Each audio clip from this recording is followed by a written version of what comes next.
Салом алейкум, мардум. Салом алейкум, Астанаев. Салом ба ҳамаи шумо. Саломат бошед, Астанаев. Воқеан ҳам мавзӯеро суҳбат мекунем ки ин мавзӯъро бояд мутахассисо биён суҳбат кунанд. Инҷа ҳамон мутахассисои мо имрӯз мутаассифона гӯшо тай тоқӣ кардагӣ.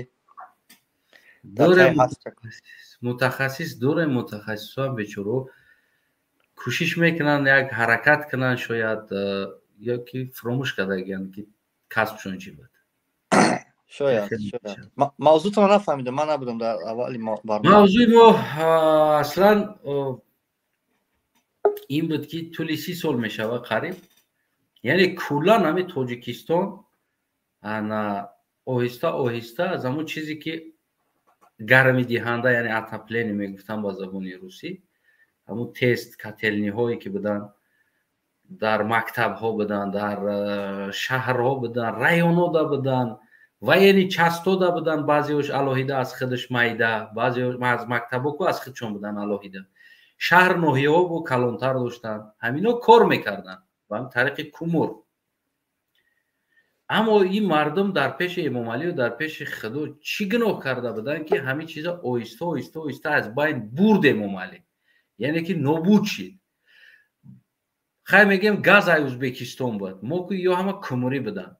یک مدت بگیم که خیلی نتونست، دولت شرایط نداشت، کمبغل بود بگیم، مایل فینانسیروانی نداشت، مایل یک مدت. در حالتی که اومد دولت بعد چندین سال قوه کرد، شرایط داشت، بیزنسمن داشت، برای چی همین چیزا را با برگردونده دولت برقرار نکرد که تو که مردم ما امروز بگیم که رفته از درخت دزدیده یا که تپک دزدیده رفته ترمه نشینه، بگیم همین چیزا برقرار میکرد آسته چی با در طول 30 سال یه بار فکر همین را نکرد. مثلا ولایت و رایون و شهر و مثلا همین دستور نشید. امام علی رحمان مثال گیریم خواب کردن دستور میته که باید خیلی خواب کنی، خستن تا با دستور میته که باید خیلی بخیزی خوب، اوقات خوردن هم نشون میته، شکر هم نشون میته، دستور میته که چخیل کردن در کور است، پمیدور هم دستور میته. چی به همین را یک بار امام علی رحمان دستور نداد در شهر نوحیه ها که همین تست اتاپلینیو را آهسته آهسته بیزنسمن و دیگر انسانو دورن شرایط مثال همین را برقرار کنه. چی به دستور نداد همین؟ چی فکر داری خدا؟ سلامت باش. واقعا هم موضوع عجیب. واقعا ما کسایی که در اروپا زندگی میکنیم، شاید برای کسایی که در روسیه زندگی میکنن و یا اینکه در تاجیکستان زندگی میکنن این چیزا رو اونقدر نفهمن، صرفا هم نرون که همین ساختار چگونه کار میکنه. اما واقعا هم در همین دولت‌های اتحادیه اروپا مثلا تولید کننده برق دولت های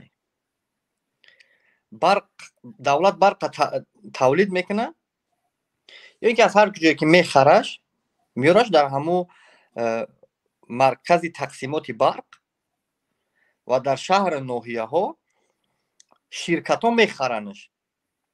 یعنی چی خیل؟ مثلا در یک ولایت اگر زندگی کنین، مثلا 3-4 شرکت همون برق با یک طرفه میخرن. مثلا اگر 7 درم مقررات دولتی باشه، شما از دولت مستقیم رفته برق خریده نمیتونید، برای که برق مالکیت دولت هست اما در خرید و فروشش دولت کار نداره.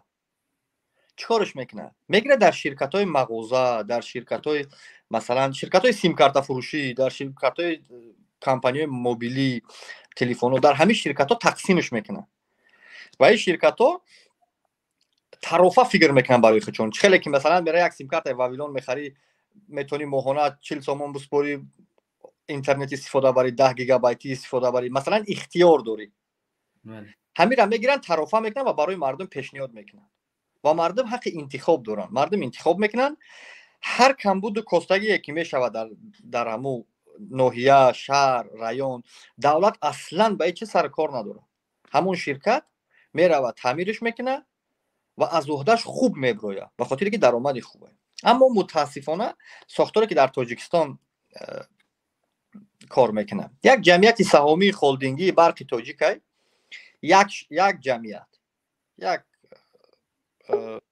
یک شرکت زیاده از 9 میلیون آدم پول برقش جمع میکنه، زیاده از 9 میلیون آدم نوابسته از آنی که ما در یک دولت زندگی میکنیم که 97%ش کوه، یعنی این معنی را داره که در فصل زمستان یا که بهار یا که تیرما هر حالت شدنش ممکنه که شاید سیم تاراب بکنن، شاید انکرا چپه شوند، شاید ترمه بیاید یا شاید سیل بیاید، هر حالت شدنش ممکنه و از عهده همین چیز همین شرکت نمیبروید. این مدت 5 سال بشه که هر سال وقت حسابات میتین میگن برق تاجیک 2 میلیارد دلار قرض داره و مردم و برق تاجیک یک جواب یا جواب داره، میگن مردم پول نمیتین. بعضی خبرنگارای مستقیمی که در تاجیکستان کار میکنند از اون جمله رادیو آزادی مینو از هر کسی که سوال میکنه میگه خب ما برق با پول میسپریم. یک بسیار هم یک عجیب متد دارن، مردم نمیسپرن. بیا که مردم کیه؟ او در بدخشان اسپرده یا که در لینوود اسپرده یا که در دوشنبه که جا میوی کیه چیه؟ 4 سال شد که آخرش دستر مردم همون دستر مردم بزنه و مردم هم جواب هر کسی را میپرسی میگه پولی برق پرداخت کردگیم، ما پولی برق دادگیم. مثل همونه که گوشت انسان میخوره استخوانش از سگ گفتگی بله. فقط سر مردم. برای چی خیلی میشه؟ برای چی؟ بعد هر سال دولت همون 2 میلیارد دلار هم میبخشه. هر سال میبخشه. بخشش دیگه نه؟ باور که هر سال 2 میلیارد دلار هم میبخشه. همین ما چند تا پیشنهاد کردیم که بیای همین شرکت برق تاجیک از عهده هم تعمیر تکنیکی نیروگاه‌های برقی آبی، از عهده هم تعمیر تکنیکی استانسیاهای برقی برق تقسیم کنی، از عهده اون قدر حالتایی را که فوق العاده که در زمستان میشوند ترمه و اینا سیمورا میکنن، برق مردم خاموش میکنن، از عهده همین چیزا نمیبروید. بیاین از همه راه خوب، راه بهتر همین را بگیریم با 4-5 شرکت خصوصی تقسیم کنین. دولت همین را با مبلغی را که 7 درم بگذار 7 درم باشه، در ما 7 درم در شرکت ها بتینش. بعضی شرکت ها فقط کارخانه های استحصالی را کنترل کنن، بعضی شرکت ها فقط مبلغ جمع کنن، گذاری را جمع کنن، بعضی شرکت ها فقط تعمیر را جمع کنن و اون مبلغی که جدا میشه و یک شرکتی که تعمیر کننده مثلا به خطری نیروگاه برقی و که مثلا استانسیاهای برقی باشه، وقتی که یگان مشکلی میشه مردم میدونن که جا مراجعت کنن. بله. مردم در هوا حکومت میگن، حکومت در هوا مردم میگه. ایش شگناهگور میکنه، ایشه. به خدا قسم یک چیزی عادی ترینه که اینمی عادی ترین. و دیگه مسئله برق تامین گرمی دهی گفتی. در شهر دوشنبه اگر بدون تتس هسته نیروگاه برقی گرمی دهی هسته و بعضی از زمان سیوزای بعضی قسماش کار نمیکنن متاسفانه و در برابر یا در شهر دوشنبه شرکت های چینی با قرضی را که هنگوف با یک دنیا قرضی در کلمان همه چیزا ساختن در شهر. با خدا قسم با یک دنیا قرض دیگر در کلمان زدیم و همو نیروگاه برقی آب گرم کنی را ساختیم. از عهده فقط نموش خط سیم خطی داخل شهر میبره، اون مرکز شهر میبره. اگر از این مرکز شهر 2 قدم بیرون بزنی آب گرم ندارن. و این مرحله چند سال میتونه دوام کنه؟ فکر کنیم که تو در 100 سال فقط تا سخاوت هم میریم. این مردمی کاروان زندگی میکردگی و مردمی در ناحیه رودکی لینس که زندگی میکنن یا که مردمی وحدت باید کسایی که زنده هستن امیدشون بکنن و در زندگیشون نمیبینن آب گرم به خاطر که 100 سال شاید دوام کنه. اگر در 100 سال تا 100 برگ رفت، در 30 سال تا 100 برگ رفت است، اگر فکر که 1 کیلومتر در 30 سال رفت، اگه تو وحدت چند کیلومتر باشه. نه خیر یک چیزی عادی ترین را که خیر دیگه دولت نگاه که یک چیز میخواد اصلا برادر. مردم هم باید یک چیز خوب درک کنن. دولت برای اصلاح کمبودی باید اقرار کمبودی شد. وقتی که گفتیم کمبودی چونین است باید قبول کنن و راه حلش بکنن. دولت‌های اروپایی میشینن اعضای پارلمان، نماینده‌های خلق، حتی اشخاص بی‌طرف میروند میشینن و در سر یک موضوع بحث میکنن، ماها و سالها میزنن که چرا این گونه است، باید این ای راه الटरनेटिवش این ای بیا این کنیم در گازیتا میبره، در مجله ها میبره، همون رو در مردم میرسونه. بله. و مردم یک چیزی الटरनेटिव را پیشنهاد میکنن. برای چی؟ برای اونکه مردم انتخاب کننده حکومت مردمه. همون متاسفانه در ما مردم انتخاب کننده حکومت های در تاجیکستان حتی دپوتات رئیس جمهور همه با طور رای پرسی عمومی خلقی میشود. میایم آواز میتیم که این همی دولت дар сари қудрат боша ва моро пеш бибара, соҳибӣ кана.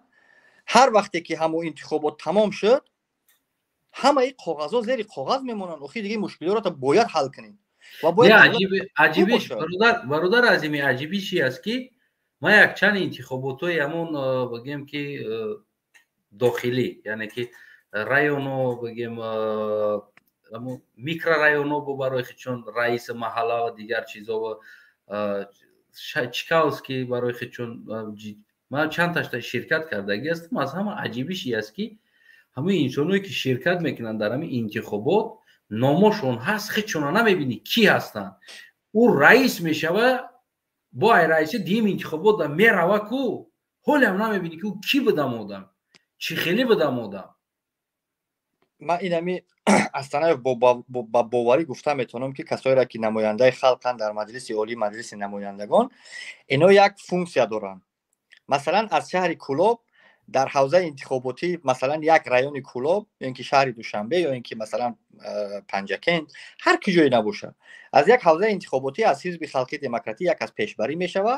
яъне чӣ маъно дорад? як маънои ӯро дорад ки инами масалан инами инсон аз маҳаллаи первомайи шаҳри Кӯлоб мардум овозш метиҳанд, аз масалан бигзор ки номзад аз ҳизби халқии демократӣ бошад, мардум овозш метиҳанд ва ӯ инсон ҳамчун як вакили мардумӣ яъне намояндаи мардуми унаму, масалан бигирем ки кӯчаи первомайи шаҳри Кӯлоб меравад дар ҳукумат. барои чӣ? барое ки ниёзҳои инами мардума бароварда кунад, камбудиёро бибурад дар парлумон бигӯяд, дар маҷлисҳо пешниҳод бикунад ва маҷлисҳо дар сари масъалаҳо баҳс кунанд ки чаро роҳ вай нест, чаро ҳама ҷо ғализ аст, чаро масалан барқ нест, чаро гармдиҳӣ нест, ва бояд ҳукумат ҷавоб битиҳад дар ино. як кори аҷоиб доранд. ҳар вақте ки фақат аксошо намебинем, воқеан ҳам рост мегӯ, баъзеёшон мераванд як рӯз фақат ҳамон маҷлис мегузаронанд дар ноҳияҳо ба хотири ҳамун маъракаҳои пеш аз интихоботӣ. баъди он дига дар ҳамун ҳукумат, дар ҳамун маҷлиси олӣ, маҷлиси намояндагон, як марҳила яксола нимсола дар як соҳиби хона мешаванд дар шаҳри Душанбе, баъд ҳамун хича депутат оформид мекунад ва ҳамуҷа места дига намепурсанд ки ӯ мардуме ки аз ҳавзаи интихоботӣ ту намояндаи онҳо будӣ, ту бояд барои ҳоли онҳоро бипурсӣ, ту аслан бипурсӣ ки ино туро интихоб карданд ки гапи иноро дар ҳукумат ту бизанӣ. воқеан вуҷуд дорад. ман айнан ҳамира гуфтам, ҳамун инсона ку ҳамин интихоб мешава, мегзара, мерава, лекин намебинӣ ки ӯ одам кӣ аст, чӣ аст, дар куҷо асту. бо баръакс бароиро ягон сум ҷамъ мекунанд, метанишад халқ ки бира зиндагӣ тасос кунад. хуб бародар, бибин бародар азими, аз нигоҳи худат як бачаи бигем хай ҷаҳон дидагӣ ҳасти, бисёр мефаҳмӣ. ҳамин чиза сохтан ё ин ки иҷозат додан, гуфт ки ҳамин Эмомалӣ ки дастуру ҳидоят кардан мушкилӣ буд дар ҳамин Тоҷикистон, ки мисол дар ҳамин 20 сол 30 соли охир ё 15 соли охирам як дастури ҳидоят мекард ки мисол як тоҷир, мисол ман мегӯям ки нами мисол як микрорайона ман ҳаминҷа оби гарм қатъи ҳамин гармӣ қатъи таъмин мекунам, ҳаминҷара ман мегирам, пулма вложит мекунам, ҳамун аппаратша мехарам, мекунам, ту мера я тай дигаша, як одами доранда я тай дигаша. ҳамин мушкил буда ҳамин кора кардан, ҳамин 30 солдаки ҳамин Эмомалӣ ҳамин кора накард. як чанд вақт пеш ҳамин саволтон ҷавоб будам. чанд вақт пеш айни ҳамин савола ман ҷавоб гуфта будам. яъне чӣ? мо он чизе ки дар коғаз дорем, яъне қонунгузории кишвар волотарин чизе аст ки дар як ватан метавонад, дар як давлат метавонад ки боша. яъне ки аввал қонуне, баъд мардум. дар асоси қонун мардум зиндагӣ мекунад. мутаассифона дар мо қонун нест, дар мо қонуни ҷангалай. як инсон прокурорай, аслан ӯ қонун аҳамият наметиҳад. ҳар чизе агар барои ҳамон одам шахсан худат маъқул набошӣ, ӯ қонуни як тараф мемонаву ғайриқонунӣ дар сар зулм мекунад. масалан мисоли оддӣ, мардуми Туркия, мардуми Покистон, мардуми Марокко ва мардуми Албония, ами се гурӯҳи мардуме ки дар Олмон ва дар Фаронса ва Суед ино бисёр зиёданд. ино чӣ кор мекунад? як ширкати сохтмонӣ месозад дар Олмон, ё ки аслан ҳар ширкате боша месоза, кор мекунад, ба хотире ки тиҷорат хуб аст, фазои озоди тиҷоратист, кор мекунад ва дар Туркия сармоягузорӣ мекунад. Туркияро ҳукумати Туркия обод намекунад. ترکیه را مردم ترکیه که در خارج کشور زندگی میکنن اونا مبلغ گذاری میکنن، پول سرمایه از اینجا جمع میکنن و در ترکیه سرمایه گذاری میکنن. یگون شرکت نساجی میسازه، یگون فیرما میکنه، یگون باغ میکنه، ماندارین، اصلا هر چیزی باشه.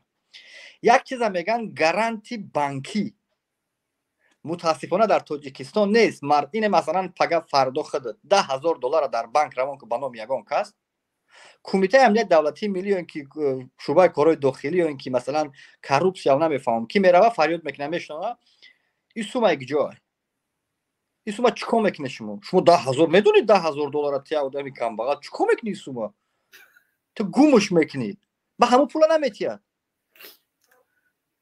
برای چی؟ به همون خاطر که قانون گذاری ما با وایمون توغری نمیگیره، با معامله که مردم میکنن با حکومت توغری نمیگیره، به همون خاطر مردم میترسن سرمایه گذاری کنن. هر کسی که در تاجیکستان این همه قدر سرمایه گذاری کرد، یک شرکت ساخت، یک هر چیزی که ساخت، دیدیمش که اگر از اشخاص بیگانه بودن، از او قوم قبیله نبودن، آیسته آیسته یا زندانشون کردن یا فرار کردن رفتن یا کشتنشون. این چیزا میبینم باور کنین. من امروز بود لندن زنگ زدم با یک دو سه برادر، به خدا بچهای تاجیکی هستن که در بانک های با نفوذ انگلیس کار میکنن، منیجر، محاسب، سرمحاسب در بانک های نورسلطان نظربایف رئیس جمهور سابق قرقیزستان دویم نفره تاجیک، بسیار هم عجایب فهمی مارکتینگ داره، اما میترسن میآید در تاجیکستان همین چیزی آب گرم کنی. خیتای در ما گرانیت داره، همین آب گرم کنک به خدا قسم هر کس میتونه در خونه چسبونه داشته باشه. میآید میکنه اما گارانت نداره. از میان میسازش پگم میآیند میگن نالوگش خیلی ده، ایش خیلی ده، ایش خیلی ده، میکشن میگیرنش. اگر کی پافشاری کنه و قانون بازی کنه میبینی که 29 سال پشت درهای بسته سودش میکنن. میره 8 زن داشته 5 میلیون یک جای دیده نامعلوم. عجیبش یک چیز است که در ما هر یک انسانی که وقتی رئیس میشوه یا پروکرور میشوه او با همون متد قانونی خانگیش میویه اوجا داخل میشه. مثال گیرم محمد سعید عبیداللهیف چقدر بگیم که زمین‌ها تقسیم کردن فروخته شدن، اینمی بگیم که برای مردم داده شد، قطعه زمینی جدا کرده، بعضیا خونه ساختن، بعضیا بود کردن زندگی میکردن، بعضیا رستم اومد گفت که یا نمیشوه نادرست تقسیم کرده، یا که در خود قشلاق و رئیسای ناحیه و شهرها نمیدونم رئیس یک کلخوز زمین تقسیم میکنه، رئیس دیگرش میگه که زمین تو باید تقسیم نمیکردی چپش که، یا اینکه بازم پر افرملین داکومنت کردن باید برای رئیس با $1,000 یا $800 باید جمع کنی که تو که تو در اونجا بمونی. با همون خاطر این راهی حل چیست؟ از کمبودی بگیم اگر شاید 10 روز دیگه اونجا بشینیم کمبودی رو بگیم و کمبودی حل نشه. راهی حل برای برطرف نمودن مشکلات اقرار مشکلی است. باید مردم در خصوص مشکلات بگن. خیلی دیگه دیده است که نماینده های خلق، دپوتات، وزیر نمیدونم چی نمیگه، با سوال های شما جواب نمیدن. شما اونا برای شما دستنار هستن، اونا در یک دنیای دیگه زندگی میکنن و مردم عادی در یک دنیای دیگه زندگی میکنن. حالا آنکه دولت کفالت به دوشش گرفتگیه که دولت کفالت داره اینکه گارانتی شدگیه که همین مردم این مردم شما مرا انتخاب کردگین، ما شما را هر چیز شما بگم خیلی میکنم. دولتی که دولت دموکراتیه که با راه انتخابات به قدرت میآید یگان نفر یگان کمانده، این معنی را داره که هر چیزی که شما بگه همو خیلی میکنیم. یعنی باید دولت با خواسته های خلق برابر باشه. یگان دپوتات شهر کولاب، ولایت سوق، هر کجای را نام نگیریم، بعد یونه که اومد شهر دوشنبه و دپوتات شد، از امو قشلاق، از امو شهر، از امو ناحیه دیگه برنگشت نرفت، فراموش کرد. مردم باید این چیزا بگن. بعد گریه کردن با ناله کردن این خیلی این راه حل نیست. مردم باید ببرن مشکلی را بگن، چی در داخل وطن چی در خارج وطن. اگر که نمیگن این بچه آورده میرسونه، اگر که نمیگن این مشکلات یک چیزی است که بالای هم زیاد شدن میگیره. همین مشکلات اگر نظر کنیم سال 2010 مشکلاتی مثلا آزادی بیان، آزادی دین، آزادی تجارت، آزادی یک کمکی فراختر بود. با او حدی که حاضی است او نیست. آیسته آیسته آیسته آیسته هر قدری که ما اون طرف میریم و سکوت میکنیم و از کمبودی نمیگیم، با اون آورده رسان که امروز همون مشکلات ها که زیاد شده استن. به همون خاطر مردم باید اولین کار میکنن مشکلات ها را بگن، گرچنده که زندان میشوند، گرچنده که چی مشکلات به سرشان میاد، گرچنده که هر ظلم ستم به سرشان میاد، باید از مشکلات بگن تا اینکه مردم به گفتن مشکلات عادت کنن و حکومت برای برطرف کردن مشکلات شروع کنه. با گفتن میشه و همین چیزا با گفتن میشه و که مردم بگه از نگاه شما دیگر راه نداریم. اگر سلاح بگیریم نمیتونیم. اگر که مثلا این که شما میگن که استعفا با این کمبودی و با این قرض هنگفتی را که ما داریم، با این قدر کمبودی را که ما داریم، این کمبودی را ما تشکیل نکردگیم. ما هر چیزی که ساختار دولت داری گفت خوب گفتیم، هر چیزی گفت ریشاتون رو تراشیم، پگا ریشا را تراشیدیم، همه روی مولا را بگیریم، روی مولا را اینا گرفتیم، مسجد نرین، این تمام ای پگا مسجد نمیریم. من بو کریس کشاک کریس هر چیزی شما گفتیم ما گفتیم خوب شد. به خاطر چی؟ به خاطر جنگ نشوه، به خاطر سال 1991 با تکرار نشوه، به خاطر اونه که نگن که مردم گناهگارای. تا امروز چه اینا هر چیزی شما گفته کردیم. اما از این و بعد اگر مردم دیدیم که نشه دیگه مردم باید از کمبودی بگن. اول کسایی که سراینده، شاعر، نویسنده، بلاگرها، اشخاص مشهور که در واسه وطن ملت، این وطن ملت شما را او قدر آبرومند کردگی ما میبینیم، تو نجامون میخیزیم دو دست در پیش بر سلام علیک میگیم و شما با ملتتون افتخار میکنین. وقتی کمبودی ملت همراه ملتتون باشه، وقتی هر وقتی از کمبودی ملت گپ میزنه، شما را با این ملت هماهنگ شین، همراه باشین. اگر من 10 نفر بشناسه، صدرالدین نجم‌الدین شاید ببخشین میلیون نفر بشناسه، شاید استاد جورابک مرادوفه 5 میلیون نفر بشناسه، شاید اصلا کسایی را که مردم میشناسشون. از همون کمبودی حداقل شما را حداقل یک نقطه بگین. ما نمیگیم زیدی دولت ببره، زیدی حکومت بخیزین جنگ کنین، نه، شما با مردم هماهنگ باشین تا اینکه همین کمبودی ها اصلاح شوند. تشکر. خب برادر عزیز ام شاهیمی خب سلام علیکم و رحمت الله و برکاته. و علیکم سلام. امیدوارم خوب و صحت و سلامت باشین. امیدوارم هستم خوب است شما برادر اکمل هستین و برادر عظیم.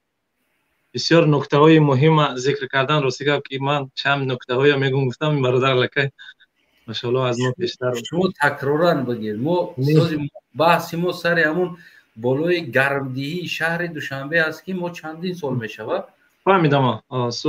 فهمیدم بسیار واقعا همین موزیک دا علیش نشده است، یک تغییرات نیافته است. چی باید کرد؟ اینجا عیب مردم است خاموش است یا که عیب حکومت است بودجه نداره ایرا چی کردند؟ یعنی برای فکر نظر مردم میخواد. در واقع ما خیلی برادر ذکر کردن برادر عظیم، ما خیلی از شانس های آواز بلند کردن یا که مثلا میتینگ کردن، انقلاب کردن، تغییر دادن حکومت از دست دادیم. ببینید مثلا ناظر اگر در همو رفت تا سال 2000 گفتیم که مثلا کشور در جنگ است، بعدی مثلا جنگ خیلی خسارات زیاد دارد، مثلا دولت حال نو پایه‌هاش مثلا میلنگد.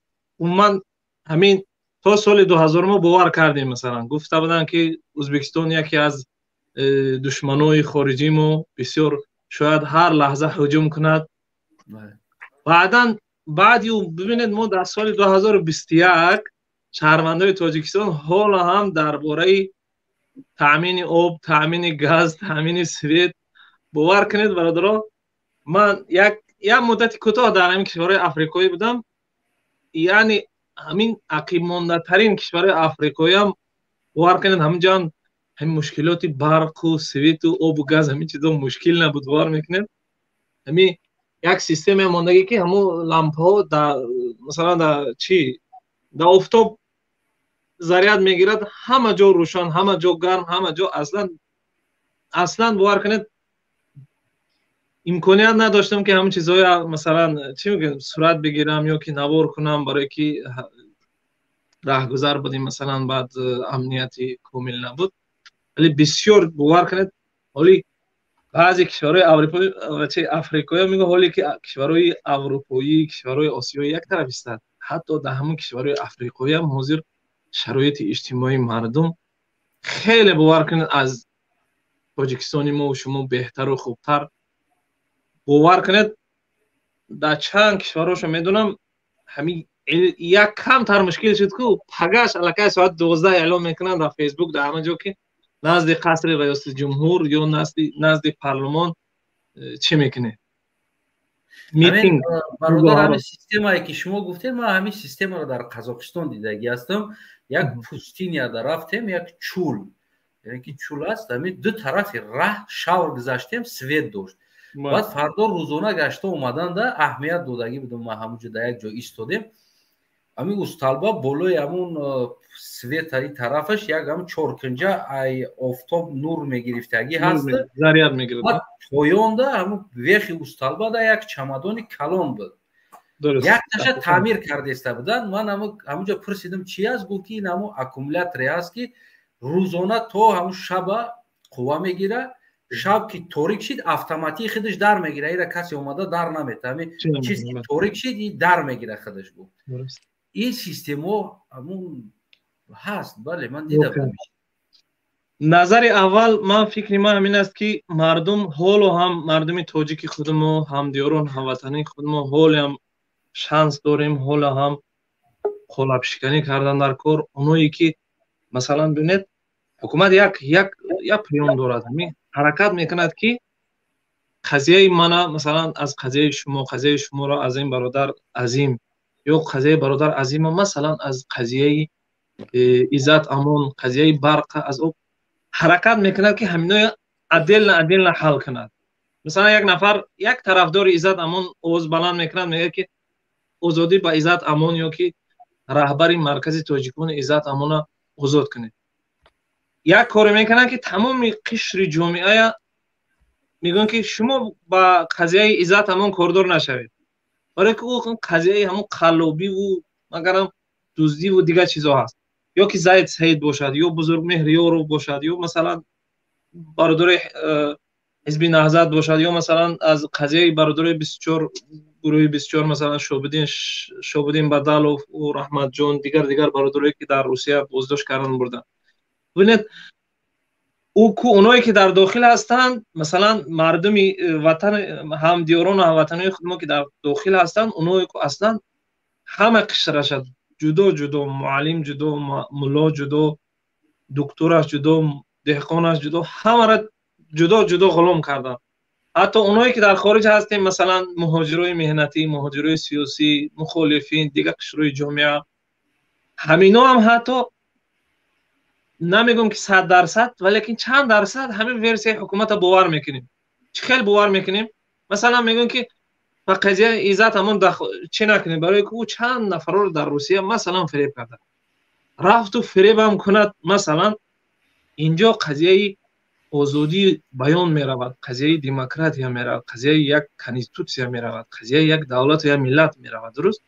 یا مثلا کرامت شریفوف قبل از این بگیریم اگر چی بود اون گنرال محمد روزی اسکندرов بعد از این چند برادرای مثلا هم از حرکت گروه 24 هم از حزب نهضت هم اونایی که اصلا شاید که مثل عزت امان خودشون شخصیت بودن، خودشون یک چی بودن، در قضیه در قدم اول ملت باید قلاب شکنی کند، حق و حقوقش دفاع کند. ببینید برای یک مثلا بلوگر جنگ چی در همین اروپا که مثلا کی بود برادای بود برادر قطعی همون سلیمان بود یا که حاضر که مثلا بران و عبدالرزیق باور کنید همین 3 روز تقریبا یک هفته از 7 ساله تا 70 ساله را چی میکنند ویدیو ابراشی نمیکنند.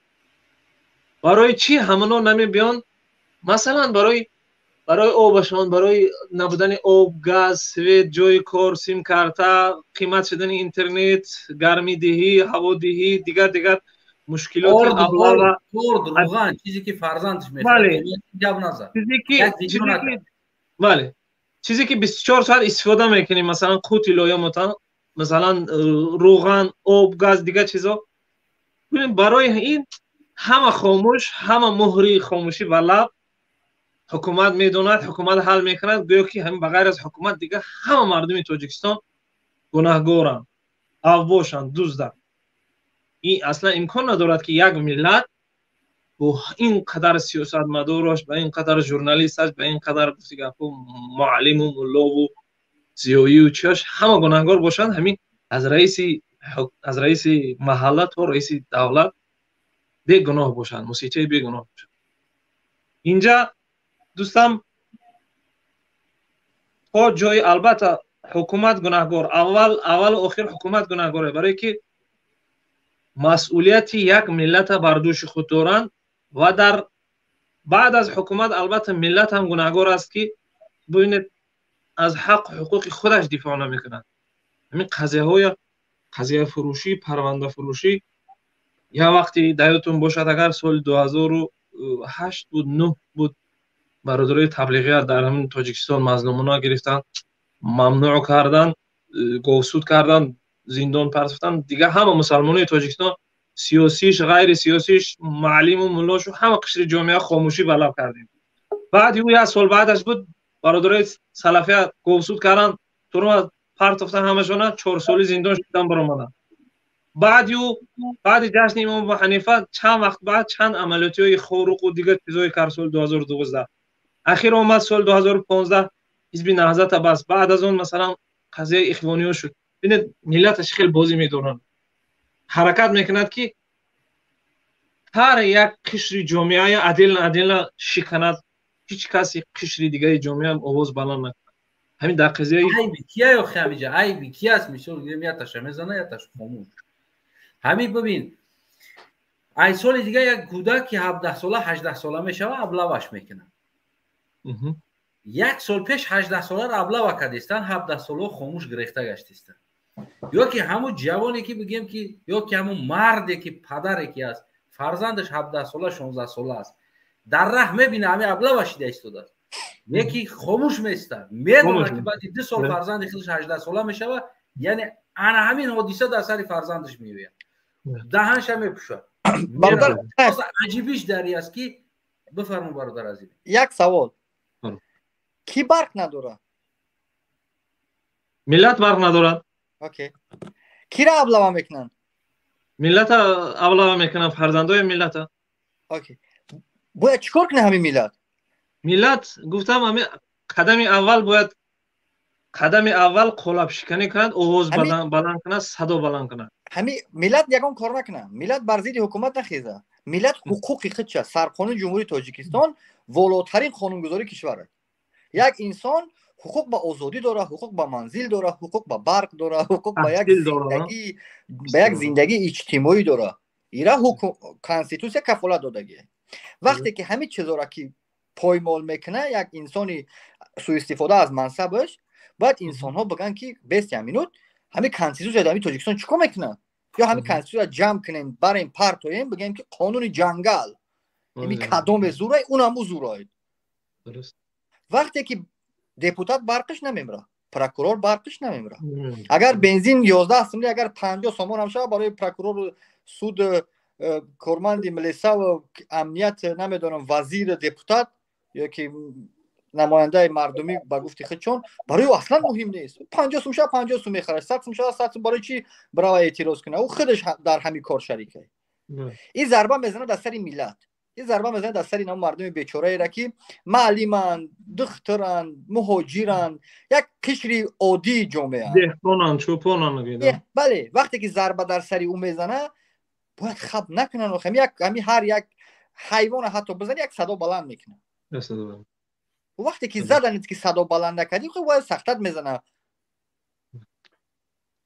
درست همین در نوبت اول برادر اصلا حکومت گناهگار است در نوبت دوم ملت گناهگار است برای که در نگاه شریعت هم گیریم هم از ظالم روز قیامت الله میپرسد هم از مظلوم که از ظالم که برای چی ظلم کردی از مظلوم که برای چی از حق و حقوق خود دفاع نکردی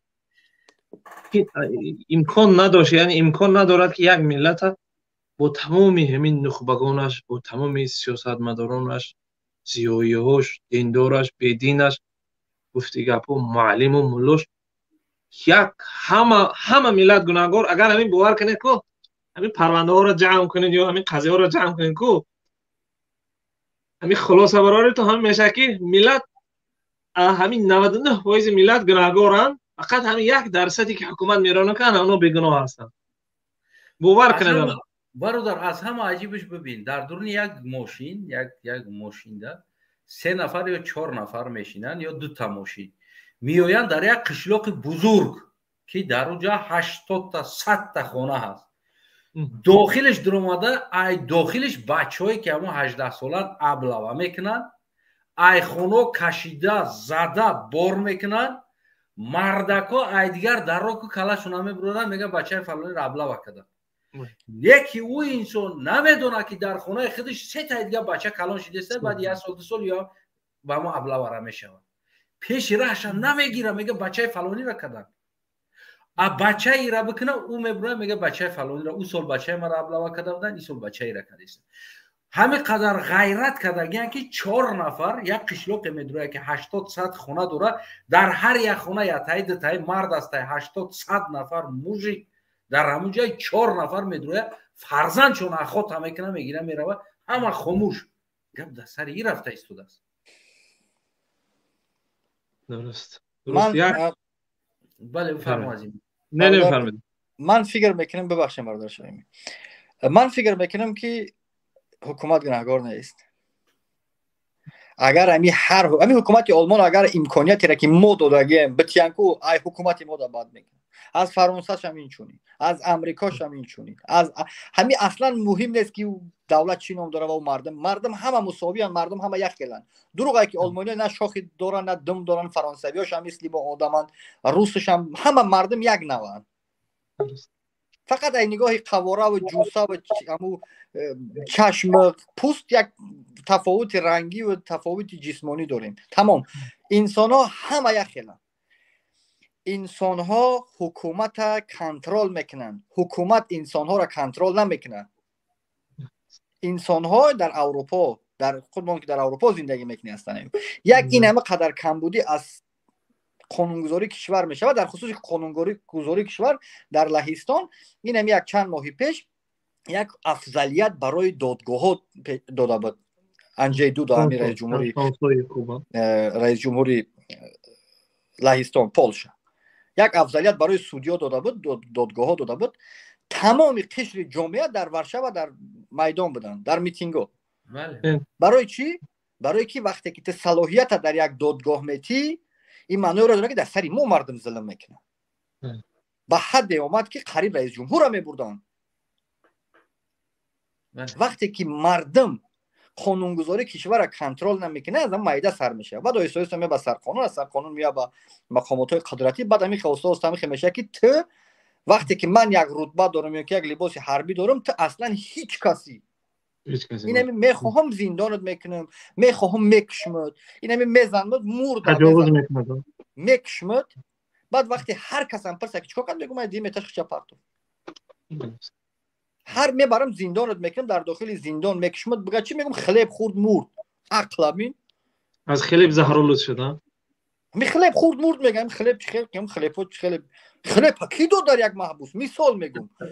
کسی باور نکنه تروریست اگه همین ورسی حکومت باور نکنه. یک انسان میگه که نمی چند روز پیش زنگ زدم، گفت که یک آدمی کارمند حفظ حقوق ماشین من کرده، گفتم دوری ماشین تا بکوم، همون خیلی بده که یک ماشین گرانبها خریده، ماشین دزدی بده یک جای لیتوا یک جای آوردنش، گفت که ماشین تا بکوم. گفتم مالی مرحمت بود رو بکوم. من نگاش دارم ماشین کافته سای داخل ماشین منه، یک انسان نگاه با لباسی این همی شخصیه که ما در خیابونا و کوچه میپوشیم دارم در هم ماشین در آمدنی اکم برادر من خطنش نفتم. تو کجا در آمدی سیده ایجا؟ کارمند حفظ حقوق هم برادر، کارمند حفظ حقوق دختر ای خلطی سفیدش میشناسی ملا را ریش سلاش و تو کجا یگون حجت داشته باشی که تو نشون دهنده باشه کارمند حفظ حقوقی. این همه خگب گفتم که یگون حجت نشونم میده که ما باور کنم تو شاید اکثر یگون چی مرا بود روز با برای 15 سال زندانم که من کجا میدونم تو کی میگردم میگه که تزیدی دولتی دولت ایجاب حوزی همه خیلی ترساندگی هن که این برادر ته حقوقی خیلی تایید نمیشناسه. من نمیدونم ته کی ته لباسی نظامی نداری، حداقل هم حجت نشان بده که من باور کنم که ته کارمند حفظ حقوقی بدرای ماشین ایته. میگرده میگه که مالکیت شخصی انسان ها را هیچ کس حق نداره با بدون لباس نظامی، بدون اجازت نامه سود. میگه تو زیدی دولتی با همون گروه ها نباشی با سغره. اگه بیا جواب بگو چیش بگم؟ یا قانونی به قانونی همین نده قانون. من رفتم. خدا نگهدار. کجا رفتی؟ تمام. نه او بچه میگه گفتم که اینا کلیتای ماشین برادر من زیدی دولت نیست ماشینم شما اینا من رفتم خونه بیا داکیومنتاشو. او بچه گفت بخشیدم هم ماشین. او دیگه چیکار کنم میگه خو یا چی میگه زیدی دولتی بعد بود کنه بعد بیارین ماشین ها بتین اگر جلن کام باشه دادن دم تنه باشه 8 ماه هم بخشیدم. خب پیل بخش ماشین مدار حالا واقعا این یک دخالت ناپذیری شخصیت ها را عموما زیر سوال بردن. همین دلخواه کارو میکنن میدونن خانه است گفتی مؤسسه‌های حکومت مؤسسه‌های طبی هست مؤسسه‌های چیزی هست تعلیمی هست به اجازت به نشان دادن داکیومنت همین میدونن مثل دوست چیزی خواهن تفتیش میکنن چیزی خواهن میبرن دوستی واقعا این یک قانون جنگل واقعا. ببینید همینو مثلا در همین اروپا که ما زندگی میکنیم میبینیم چه خیلی با عزت با احترام اگر مثلا همینجا هم بعضی وقت تفتیش میشه یا که یگون که میشه ببینید اصلا انسان گمان نمیکنه که یک قد انسان این میخواد بعدی 20 سال 30 سال 40 سال حیات ما نه میفهمیم که انسان بوده استیم. انسان نمیخواد قدر قیمت داشته بوده است. این میخواد میپرسیدندش میخواد احترام میکرده بودندش برای یک چیزای عادی میلیسا میبیاد داکیومنتشون میتاد میپرسد میدارد یا که مثلا هر ساختاری که باشه نه ما میفهمیم که ما انسان بوده هستیم ما میخواد حق حقوق داشتیم ما باور کنید. یک قانونشکنی را نقلتون کنم. در سامانه رادیو آزادی برآمده و در همه سامانه‌ها برآمدن چند روز پیش پروکورور ناحیه درواز در حالت مستی سیگارت هم خیلی دلوی تریزه مونده است. چیکار کرد که همون خانه سوخته بود، پروکورور هم خیلی زنده سوخت مرد رفت. در همه سامانه‌ها برآمده که همون فلان مرد است، پروکورور مرد است. و پروکورور کسی است که مرا دلیل جنایتی نسبت من شدگی اینکه من اعضای کدام حزب حرکت باشم و وقتی که خواهش کردم که همچون یک مرا عیب اعلام کرده که همون نسخه همون عیبنامه را بتین که من بخورم که شما چی نوشته در همون این که من اعضای یگان حزب حرکت هستم. نه من اعضای یگان حزب حرکت نیستم که یک پوزیشن شخصی دارم و فکر و اندیشه‌ام میگم و حق هم دارم و قانون مرا اجازه داده این کار دایره قانون بیرون است. یک قانون شکنی که قانون شکنی تا قانون شکنی داره. اگر که یک انسان عادی قانون بشکنه این قانون شکنی است. وقتی که یک کارمند حزب حقوق قانون نمیشکنه یا که یک کسی که قانون باید حمایت کنه قانون نمیشکنه قانون شکنی حساب نیست در تاجیکستان. همه انسان مرد است. دیروز یک کس زنگ زدم یک مسئله را پرسیدنیش بودم گفتم در کجای گفت که در سه روزگی پروکورور. خیلی سه روزگی گفت که حکومت جا سه روزگی تشکیل کرده ما در سه روزگی پروکوروریم پروکورور ناحیه درواز. اور رئیس جمهور در همه برآمداش قانون درباره تنظیم عنعنه‌ها و رسم و رسوم تاجیکی برآمدگی انسان ها را برای 160 کس اجازت داره 161 کس آمد بردن 4,500 تومان جریمه‌اش کردن. یک کارمند حفظ حقوق مرد است. حکومت سه روزگی وای کرده است. سه روزگی جشن گرفته است. جشن نمیدونم چی. سه روزگیش قید کرده است. قانون ویران کنی از طرف حکومت قانون میشوه. وقتی دیگه قانون سود کردن نتونه دیگه کی باید چیکار کنی باید. بعد همینجا یک چیز انیق نشید که او سوخته است یا که سوزوندنش را یاردمش دادگی. نه او فکر کنم که او همی سوخته است. و برای که یک ملیسای سیمی تجمی غلطه یک سلوچه نه نمیدونم یک رئیسی نمیدونم چی آبوزی میکنه نیتا آبوزی میکنه گردنش هم اشکنه دادرنیو. نه من فکر کنم که اگر دور میکشن یا خیلیش اگر که خیلی میمورد میگفتن خلیب خورده است. اگر که نمورده سوخته است دیگه او خانه پونقتی سوخته بیچاره دیگه گفتن که خیلی دیگه سوخت نشود که کورچه قطعی زده است 18 تا کورچه زده اصلا برادر وقتی که سوخت باشه نشود که اوج برده بیچاره دیگه نه همون هم میگم یاردمش نداده باشن سوزونده باشن بعد بگن که سوخت که دیگه اون خیلی چال میدونم ما نیستیم از گومشکی بود کلمه میزننش که از این سوزوندهش بعضی شهروندان هستن که خودشون میبرن در میگم قانون ویرانکنی را میگم که قانون درباره تنظیم رسم و آیین‌های سه روزگی جمعگی سری سال نمیدونم چی معنی رئیس جمهور در هر یک برنامه‌اش تاکید میکنه که ها مردم اسراف نکنین و قانون درباره تنظیم رعایت کنین حکومت خودش میره سه روزگی اولاد ما بسیار چیز است بسیار مصرف نکنین لو چیز بتنده مقطعی اولاد که وقتی قانون خودی قانونگذارا ویران میکنن رئیس حکومت ناحیه ویرانش میکنه دیگه پیش کی میره درد میگوی اوکن همین حل مسئله را در چی میبینین حل مسئله را من برادر شو حل نمی حدی اقل هم فرض کرده مایل امام علی پرزیدنت رستم پرزیدنت آزاده پرزیدنت تخمینه پرزیدنت همین اویلاوی پرزیدنتن همشون یکی همین حل این مسئله که همین اتاپلنی همین گرمیدهی را ایرا بایگون تیجارو هم کاری کردن در کوراس یا اجازت دادن در کوراس کومیده یا که دستور هدایت کردن در کوراس برادر استانایف مشکل ما را با اینکه کی پرزیدنت حل کردن نمیشه اینا هیچ فراموش نکنید اگر هر کسی رو بیاره رئیس جمهور بمونه تا اینکه مردم طلب نکنه این جامعه طلب کردن یاد نگیردن طلب کردن یاد نگیره این مشکلی ما کو در حکومت نیست این گپ دروغه که در مشکلی در حکومت مشکلی در مردم ای وقتی که مردم حق این نمیت مثلا مرا یک 10 سوم دادی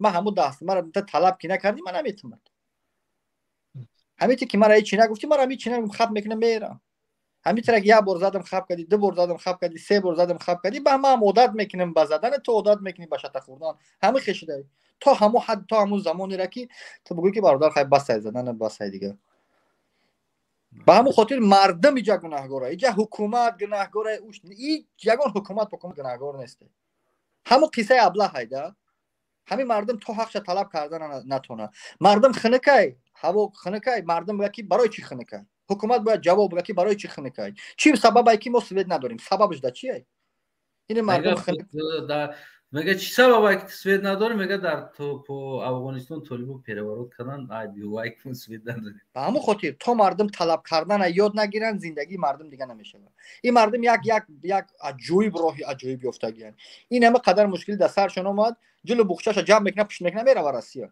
طوری پدر اوچا و مادر گوزن و فرزند میره همونجا سویت هست خیلی کم کم کار میکنه اگه سومکشون روی میکنه که نمرن ما ای مشکلی میگریزیم درست درست ما همین سرحد همین اروپا را دیدم که همون قدر مرد ایستادگی زنکا را پیش دروردگی خودشون در پشتی زنا ایستادگی کو ما گفتم ما مسلمانو بود که جو کاتیتسا کردیم اومدیم فقط همین زنا پیش میکنیم خود ما قفوش درست واقعا مصیبت است اجازه باشد که اصلا همین سوال اخیر شما که راه حل چی است یعنی کی گناهگار ما ملت یک بار 2 بار تجربه کردیم موفق شدیم میدونید کی موفق شدیم یک باری که ایدهتون باشد اگر در بالا بردن نرخ اینترنت و سیم کارت ببینید همینجا هم در داخل تاجیکستان هم در روسیه هم در اروپا آواز بلند کردیم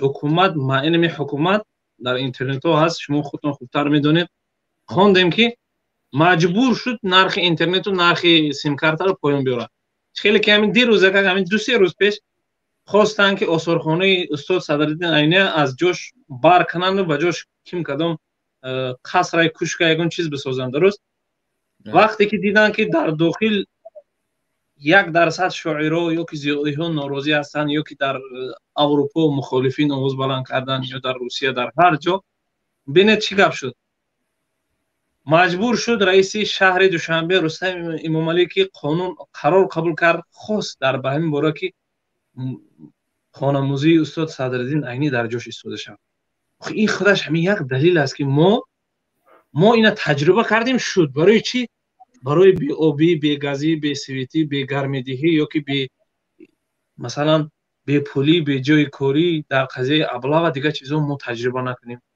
ما آواز بلند نکنیم. بله این نکته خصوصا اساسی همین است که در داخل خود مردم ما به به بیداری مردم، به آواز بلند کردن مردم، به با کوچه ها و میدان ریختن مردم کو در خارج ما مخالفین دولت تاجیکستان یا که ما مهاجرای مهنتی که در روسیه داریم هیچ کار کردن نمیتونیم. آخه عجیبیش این است که باید که مردم برای بیدار شدن برادرم باید این خیلی برنامه را گوش کنن، یعنی که شرکت کنن، گوش کنن، حدی اقل شرکت هم نکنن. اما ما میبینیم یک رقاصه نمیدونم یک کم ترگمی یک تنی بدنش نشان داده مونه یا یک گپی حقارت باشه، میبینی ایش در روی کدگیش 1.5 میلیون 5 میلیون 10 میلیون پراسموتر میگیره. اما دیدگی هستن او را تکرارن میبینن یا که نمیدونم یک احمقی را، اما در جایی که با فایده مردم است وقتی که گپ میزنه یعنی از حقیقت شنیدن میگریزن مردم میگریزن. واقعا این برادر عظیم یا نقطه مهم ذکر کردم. ببینید به جایی که بیسته در هموطن از حق و حقوق خودش زن و فرزندش بگیریم که حق و حقوقی کنستیتیونیش شهروندیش دفاع کند، بار بخشی را جمع میکنن روسیه میرود یا که مثلا اروپا یا مثلا ترکیه و ایران و دیگه کجایی که یک جای امن باشد که همین یک بگیریم که یک سوم یابد یک قوتی لایموت یابد که همین روزش بگذرد همونجا میرود. این به این راه ما مخالفای سیاسی ما مجبور شدیم بگیریم حزب حرکت ما را بستن، رسانه‌های ما را بستن، انسان‌های ما را ترور، مثلا نفرای ما را ترور کردن، زندانی کردن. ما مجبور شدیم، اگر نمیگرفتیم ما امروز در زندان بودیم. با قطعا چند صد نفری که زندانی سیاسی داشتیم ما هم یک زندانی سیاسی میشدیم. چی فایده بود مثلا؟ نه که ما خودش این خواست خدا بود، خواست یک لطف و کرم خدا بود که ما خلاص خوردیم، ما جان به سلامت بردیم و الحمدلله که در هر شکل حزب و حرکت باشد، تنها باشد، مستقل باشد، رسانه باشد، در همین شبکه‌های اجتماعی باشد، مبارزه و مقاومت برده ایستادیم که همین دولت، همین ملت، همین دولت آباد شود، مثلا مردم مشکلات اجتماعی، مشکلات سیاسی، اقتصادی نداشته باشد. باور کنید که ولی ما بسیار همین نقطه اخیرا نمیگم برادر استانیف اگر وقت نگیرم، ما یک زمان من در جمهوری مصر عرب تحصیل میکردم، زمانی تقریبا از سال 2010 تا 2014 من 3 رئیس جمهور چی کردم ده، مثلا 3 مدت رئیس جمهوری دیدم. وقتی که ما نو به جمهوری مصر عرب رفته بودیم حسنی مبارک رئیس جمهور بود. بعد 1 سال 2 سالش مردم به میدان ریختن. در یادم هست روزی 25 ینور روزی میلیتسیا بود. فکر کرد اصلا مبارک با همون ارتش و پلیسش که یکی از قوی ترین ارتش و پلیس در همون کشورهای عربی افریقایی حساب می‌یابد، فکر نمی‌کرد که همین مردم با فیسبوک قبر یک دیکتاتوری که 28 سال 30 سال 29 سال 30 سال رئیس جمهور است بکنن. خلاص من کدام نکته میخواستم ذکر کنم؟ میخواستم که یک همون روزی که سال 2011 انقلاب شد، مردم هم با میدان ریختن، سرنگون شد مبارک و حتی مبارک گریختن اسپی نکر. باور میکنید در یادم هست از قاهره از شهر شرم الشیخ یا ولایت دیگر یا شهر دیگر همونجا گریختن. از همونجا باید به دبی یا به اسرائیل یا به یکم کشور خلیجی میپرید که مردم علاقه دیگه فهمیدن نموندن اصلا که از خودش با هم وزیراش با همون چوش از کشور بیرون شد، گریختن. باور کنید حالی با ما لوجیکا خیلی همت بلندیم، خیلی صبریم، خیلی هم فطرت اسلامی، فطرت تاجیکی ما میگه که همین رحمانوف میگریزن میرود. به نام الله وقتی که این ملت بیدار شد رحمانوف اسپیتی گریختن نمیکنن. من این چیز هم تجربه که با همین دو چشمم دیدم، خوندم، شنیدم که این مبارک یک ظالم و یک دیکتاتوری بود که گنرالاش باور میکنه، گنرالاش میگفت که حمار خر وقتی گنرالش همین خیلی معامله داشت او دیگه او از گنرال پایان و دیگه اصلا انسان حساب نمیکرد یک دیکتاتوری که قوی ترین ارتش قوی ترین پلیس قطعی نتونست گریختن اثبات نکرد. این رحمانوف کی است؟ این رحمانوف اقلا با 1% مصر و با 1% مبارک و با 1% ارتش پلیسش با 1% ارتش پلیس مصر نمیرسد. قصد این بود که مردم انقلاب کردن، مردم مظاهرات کردن، با میدان ریختن، سرنگون شد حکومت مبارک. دکتر محمد مرسی رئیس جمهور شد. باور کنید همون روزی که در انتخابات رئیس جمهور 51% آواز گرفت دکتر محمد مرسی، در مقابلش یک نفر دیگه 49% گرفت. با مجرد اعلان رئیس جمهوری دکتر محمد مرسی که یک انسانی دکتر بود، یک انسانی خوانده، یک انسانی اگر چنده که از حزب اخوان المسلمین هم بود که یک انسانی غیر نظامی یعنی غیر عسکری بود. با مجرد اعلان دکتر محمد مرسی در ریاست جمهور باور میکنید همون بایها، ثروتمندا، تاجرای مصر که در خارج از مصر حیات فعالیت میکنن، کار میکنن، تجارت میکنن، چه در کشورهای اروپایی، چه در کشورهای آمریکایی، جنوبی آمریکایی، چه در کشورهای خلیج، همون لحظه باور میکنید در طول 12 ساعت 4 میلیارد دلار بورسه مصر بالا رفت. 4 میلیارد دلار. یعنی خیلی یک گپ یعنی یک اقتصادچی میفهمد که 4 میلیارد دلار مثلا باید چقدر کار کند یک بورسه، یک ابرات خورد که در یک 12 ساعت بورسه مصر 4 میلیارد دلار بالا رفت. 4 میلیارد دلار. یعنی قسم که اگر همین رژیم نباشد، همین مشکلی هایی که حکومت جور میکنه نباشد، باور کنید مردم برای ملت تاجیک، برای مردم تاجیک یگون برنامه اقتصادی در کار نیست. همین ثروتمندایی که در ملت تاجیک داریم، چی در دورنی تاجیکستان، چی در روسیه، چی در اروپا، چی در امریکا و کانادا و ترکیه و ایران و همین کشورها کار میکنند، در کشورهای خلیج، اگر همونو بگیریم کمک کنند، صدقه و نفقه و زکاتشون رو برای اصلا در تاجیکستان یگون بیوه و بیچاره و کمبغل و گدا نمیماند. باور میکنید حتی همین مشکلات اقتصادی و مشکلات اجتماعی هم حل میشه. درسته من نمیگم که ما باید که با امید خیر و سخاوت و با امید زکات و نفقه دیگران باشیم. خواستم که یعنی ما همه قشر جامعه تاجیکستان دستمو بند است. یک تاجیک در دلخواه روی دنیا، در دلخواه کشور آزادانه کاروبار و فعالیت میکنه که در وطن خودش برای ملت خودش برای دولت خودش هیچ کار کردن نمیتونه. ایرا شیرش پیشکی گفته بود که تاجیک هم در وطن خود چرا متهم یا خطا رفته چند در تاجیکستان تولد شدن. تشکر برادر. سلامت باشید دوستان، در امان الله باشید. من راستیگه همین صحبت های شما و این برادر عظیم دیدم خیلی حواسم رفت، گفتم من دوستا یک صحبت کنیم ان شاء الله، شاید یگان نکته ذکر کنیم، شاید یگان تشکر. با امید پیروزی آزادی مردم تاجیک ان شاء الله برای این رژیم خونخوار زنده باشید. سلامت.